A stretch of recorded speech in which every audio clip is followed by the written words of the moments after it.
ఫలించిన చెట్టుని నరికేస్తే నీకే నష్టం. తినే కాయలను నువ్వు పోగొట్టుకుంటావు.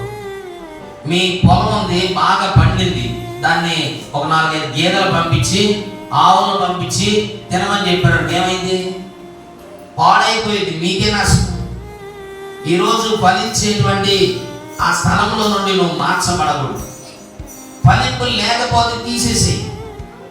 ఫలింపు దేవుడు ఇస్తున్నప్పుడు, దేవుడిని దర్శిస్తున్నప్పుడు, దేవుడిని ఆశీర్వదిస్తున్నప్పుడు నువ్వేం చేయాలంటే దేవుడు ఇచ్చిన కృపను పోగొట్టుకోకూడదు.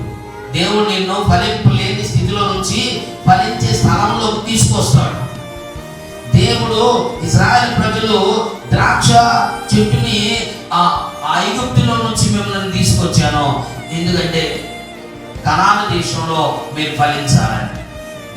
కొన్ని ప్రాంతాల నుంచి నేను తీసుకొస్తాడు, జాగ్రత్తగా అర్థం చేసుకోవాలి.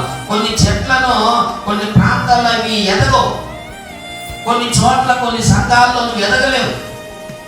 ఎందుకంటే అక్కడ ఉన్న నిన్ను దేవుడు ఏం చేస్తాడు, మరొక ప్రాంతానికి పంపిస్తాడు.